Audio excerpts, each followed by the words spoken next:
kino eresenge yonoonye enguudo n'entindo eziyunga disitulikiti ez'enjawulo ng'ate tekisobola kuzizaawo mu bwangu olw'omuwendo gw'amazzi agaba amangi. Mu kiseera kino ebitundu by'eggwanga eby'enjawulo biyita mu kusoomozebwa kunene olw'okutaataaganyizibwa mu by'entambula oluvannyuma lw'enguudo eziyunga disitulikiti zaabwe okwonooneka ng'amazzi mangi mu bitundu by'eggwanga eby'enjawulo. Emiggango gwa Kafu gwabimba ne gubomola olutindo olugatta disitulikiti ya Hoima ku y'Ekyankwanzi, ekintu ekyasannyalaza eby'entambula, ate n'omugga lwa Jjali ogugatta disitulikiti y'Erwere ku y'Emukono nagwo gwayabise olw'enkuba era n'ebyentambula ne bisannyalala. Alani Ssempeebo omwogezi w'ekitongole ekya UNRA mu ggwanga ekivunaanyizibwa ku by'enguudo ategeezezza nti newankubadde enteekateeka weeri ey'okuddaabiriza n'okuzzaawo entindo zonna ezaabomoka tebasobola kukikola mu bwangu olw'okusoomozebwa okuliwo olw'okuba nti amazzi gasusse obungi mu bitundu by'eggwanga eby'enjawulo.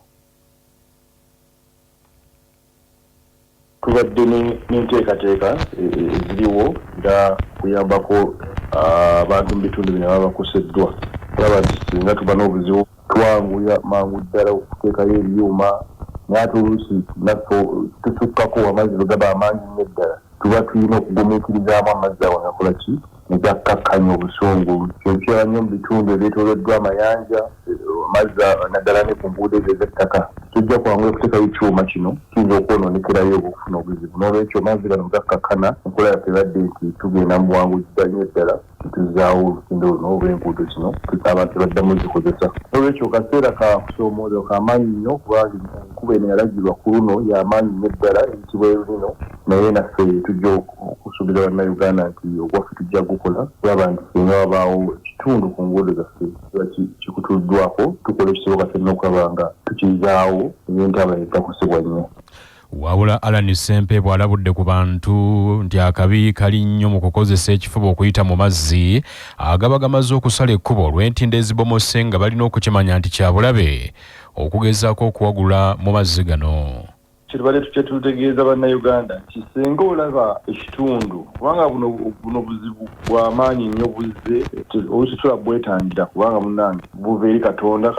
yasalawo enkuba nebanga bwekola kineetonyanga bweri oluusi tulagikakkanya busungu bwayo. Naye ffe ng'abantu kiribadde tukubiriza bannayuganda nti ffeeyo nnyo okulamu bwaffe. Bw'olaba oluguudo nga lusaliddwako, bw'olaba oba ekitundu kyonna kyonna ky'oyitamu nga kisaliddwako amazzi amangi nnyo amayitirivu teweetagala kuyitamu. Tubalabye bannaffe bangi nnyo bafiiriddwa ebyamaguzi byabwe, bafiiriddwa emmotoka. Juzi Kampala bwe matwala bali yalemererwa okunja ebiragiro byaffe n'ayita mu mazzi emmotoka nekigwayo naye n'okufiirwa obulamu. N'olwekyo kyandibadde kirungi tuleke amazzi gakendeere gateeke ate muddemu okuwuliriza okulabula kwaffe. Oba oluguudo lusobola okuyisa abantu oba nedda oba mutulindeko tulutereeze tulyoke tuddemu oduyitako nate. Twategeerezza abayita ku luguudo lw'e Kampala Hoima ekitundu Kafu kwe yasala nti tugumiikirizeemukko amazzi gaali mangi gagenda okukkakkana twagenda okulaba nga n'oluguudo lukoze ekirwonoonese. N'olwekyo oluguudo olwo mu mbeera eno tesobola kuyitwamu mmotoka era tubagalira gumiikirizeemu. Kinajjukirwa nti gye buvuddeko aba minisitule by'entambula balabula aba gavumenti ez'ebitundu mbu tebageza ne bakozesa ensimbi ezaabawebwa akawumbi akalamba mu nteekateeka ya Road Fund okukola enguudo mbu kubanga singa bazikozesa okuddaabiriza ebitundu ebyonoonese mu nkuba eno bagenda kuba baziisa enziike. Abasuubuzi mu katale Nakasero balaaja n'olw'ekivundu ekiva ku bukyafu obususse mu kitundu kino. Farida Bongole musasi waffe yalina ebiri Nakasero. Obukyafu buli wano naddala ku Mmande kuba kusandira babawo akatale ne ku Lwokusatu bwe watyo ne ku Lwokutaano kuba ku Lwokuna kabaka abaddewo. Obulamu bw'abasuubuzi abakolera ku Snipe Bin Road e Nakasero uli Matigga olw'obujama obususse omuli Kazambi ssaako ne siweji akulukuta mu luguudo oba mu maaso g'amaduuka gaabwe ssaako ne kasasiro omuyitirivu ennyo ku mbalaza zaabwe alekebwawo abalimi n'abasuubuzi b'ebirime abatikkula mu biseera eby'ekiro ng'abasuubuzi bano balaajana. Bafuka mu bucupa ekivundu kyo kyatusussa mulimu Kazambi mulimu bingi abasajja basula wano mu maduuka ku mbalaza kwe basula batuuka wano ssaawa 5 tewali addayo wuwe tebayita toyi zonna zibansibe bone batandika kweyambira wano webasanze mwe mugenda okusetula emmotoka muti musentula mu kazambi kati ndowooza abantu batandise kuyiwawo biyinja baziba toyire ezisimwawo abaki abatikkula ekiro kituyitiriddeko bafukamu omusulo emmere ng'ekulema n'okulya oyimira wano wenda obanga aze muba mugeyeena kasasira awunya bakasoma badduka bayera ekiro obudde ogenda okuwera 12 nga bamaze okuyera naye tebakikola bayera saawa 2 saawa 4 ebira ne bimala ono olunaku lulamba kati byalwakuna bakabijjawo kati gye twagala kuyera kiro kazambi wali ogenzeewo n'olabawoko wali olabya kiriwo kasanaawo tuseewo oluguudo luno lwa Sinai Bin Road luli wakati wa tempo y'abayindi wamu n'omuzikiti gw'e Nakasero naye nga abasuubuzi bano bagamba nti ekyewuunyisa KCC abalimi bano ebajjako empoza mu biseera eby'ekiro wabula ne yeesuulirayo gwa Naggamba mu kulongoosa kasasira ssente buli mwezi emitwalo 2.5 egyakasasiro naye ebisasiro byonna bijjudde kuno tebagambwako abakulembeze bagamba tubawa lipooti naye tebafaayo bw'otuuka mu kitundu kino ekivundo eky'amaanyi ennyo kye kikwaniriza era nga wano n'abasuubuzi bano bategeezezza nti abawerako embuto ziba zimbye wamu n'okubaluma olw'obujama n'ekivundu obulwadde bwe twabufunye dda buli bwoba wano oddayo mu ddwaliro tukira mu ddwaliro tokota olubuto olw'embeera gy'osiibyemu ate weokolera ojja ku majja osanga nti waliimu osobola kuyimirira ojjako ng'omaze kweta kitiiyo n'otandika kwerwanako buli omu aliwo n'akaaba lubuto zituluma lw'abantu abo abaleeta omusulo wano bakola tuli bajjafunye abasookerwako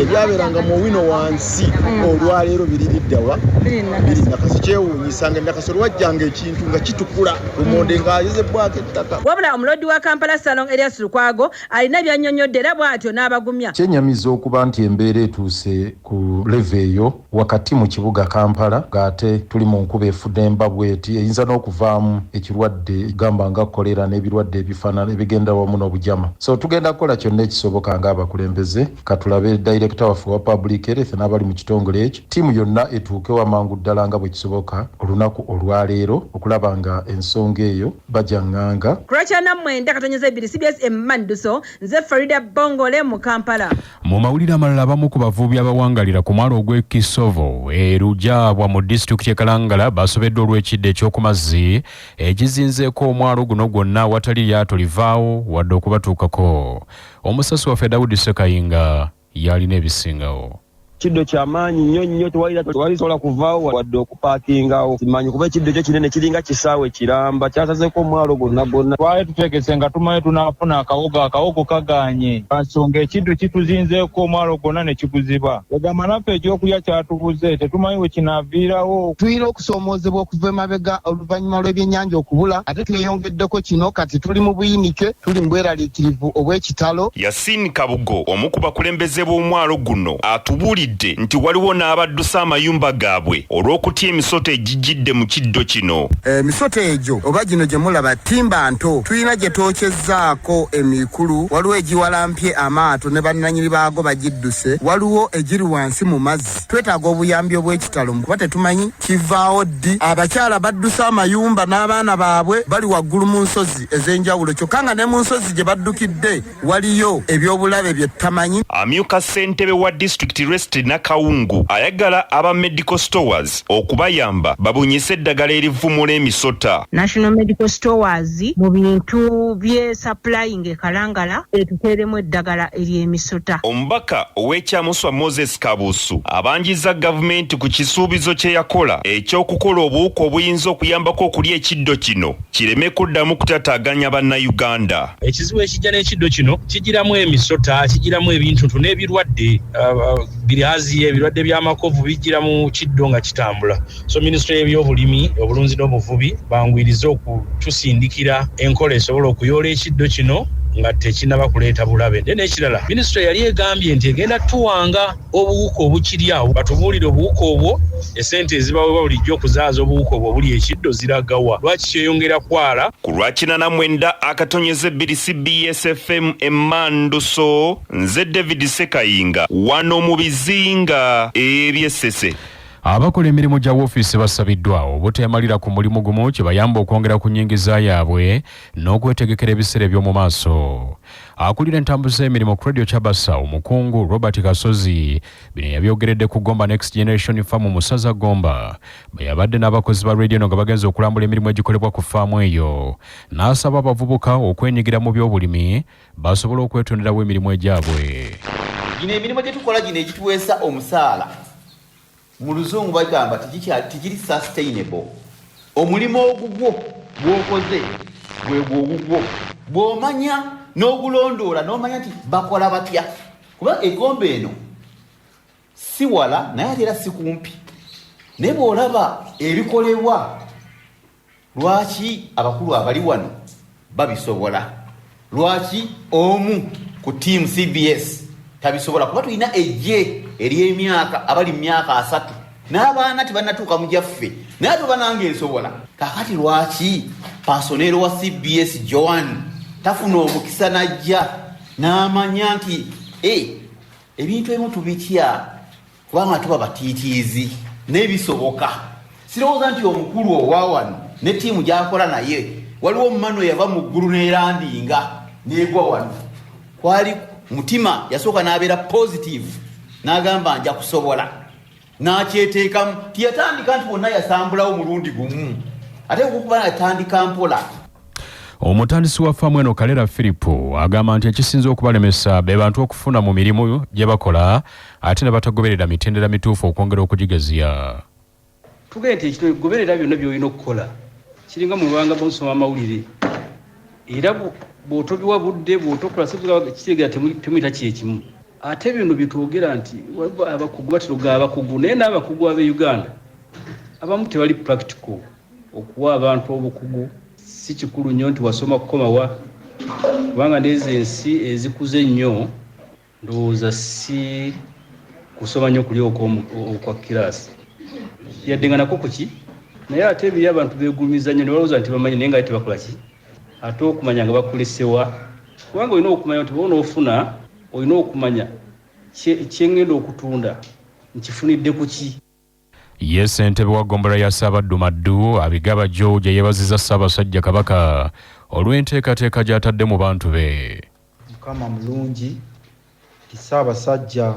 atandise okuyigiriza abantu be ababadde babivuddeko naddala abavubuka nti emmwanyi y'amaanyi, ente z'amaanyi n'ettaka ly'amaanyi, ababadde bagamba okulitunda okulikola mu bodaboda. So ne bannammwe be muleseeyo mubaleete basome, ate bye basoma babiteeke mu nkola.